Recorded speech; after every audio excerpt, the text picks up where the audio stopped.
സംസ്ഥാനത്ത് കാലവർഷം കനത്തതോടെ ജാഗ്രതാ നിർദ്ദേശം ശക്തമാക്കി. വടക്കൻ കേരളത്തിലും മധ്യ കേരളത്തിലും മഴ ശക്തി പ്രാപിച്ച സാഹചര്യത്തിൽ കോഴിക്കോട്, വയനാട്, മലപ്പുറം ജില്ലകളിലെ പ്രൊഫഷണൽ കോളേജുകൾ ഉൾപ്പെടെയുള്ള എല്ലാ വിദ്യാഭ്യാസ സ്ഥാപനങ്ങൾക്കും ഇന്ന് ജില്ലാ കളക്ടർ അവധി പ്രഖ്യാപിച്ചു. എന്നാൽ മുൻകൂട്ടി നിശ്ചയിച്ച യൂണിവേഴ്സിറ്റി PSC പരീക്ഷകൾക്ക് മാറ്റമുണ്ടായിരിക്കില്ല. അടുത്ത 3 മണിക്കൂറിൽ കാര്യങ്ങൾ കൂടുതൽ സങ്കീർണമാകുമെന്നാണ് കേന്ദ്ര കാലാവസ്ഥാ വകുപ്പിന്റെ മുന്നറിയിപ്പ്.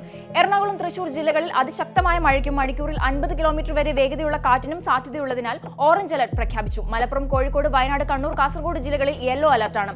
മറ്റ് ജില്ലകളിൽ പ്രത്യേക അലർട്ടുകൾ ഇല്ലെങ്കിലും മണിക്കൂറിൽ 40 മുതൽ 50 കിലോമീറ്റർ വേഗതയുള്ള ശക്തമായ കാറ്റോടുകൂടിയ ഒറ്റപ്പെട്ട മഴയ്ക്ക് സാധ്യതയുണ്ട്. ഉരുൾപൊട്ടൽ, മണ്ണിടിച്ചിൽ ഭീഷണിയെ തുടർന്ന് മലയോര മേഖലകളിൽ വൈകിട്ട് 7 മണി മുതൽ രാവിലെ 7 മണി വരെയുള്ള രാത്രി യാത്രയ്ക്ക് കർശന നിയന്ത്രണം ഏർപ്പെടുത്തിയിട്ടുണ്ട്. വയനാട്ടിൽ കഴിഞ്ഞ ദിവസം റെഡ് അലർട്ട് ആയിരുന്ന സാഹചര്യത്തിൽ ഉരുൾപൊട്ടൽ സാധ്യതയുള്ള പ്രദേശങ്ങളിൽ നിന്ന് ആളുകളെ സുരക്ഷിത കേന്ദ്രങ്ങളിലേക്ക് മാറ്റിപ്പാർപ്പിച്ചു വരികയാണ്. തീരപ്രദേശങ്ങളിൽ കടലാക്രമണം രൂക്ഷമാകാൻ സാധ്യതയുള്ളതിനാൽ മത്സ്യത്തൊഴിലാളികൾ യാതൊരു കാരണവശാലും കടലിൽ പോകരുതെന്ന് അധികൃതർ നിർദ്ദേശിച്ചു. അവധി കാരണം നഷ്ടപ്പെടുന്ന പ്രവൃത്തി ദിനങ്ങൾ പിന്നീട് നികത്താൻ മലപ്പുറം ജില്ലാ കളക്ടർ വിദ്യാഭ്യാസ സ്ഥാപന മേധാവികൾക്ക് നിർദ്ദേശം നൽകിയിട്ടുണ്ട്. അംഗനവാടികൾ, ട്യൂഷൻ സെന്ററുകൾ, മദ്രസകൾ, മതപഠന ക്ലാസുകൾ എന്നിവയ്ക്കും അവധി ബാധകമാണ്.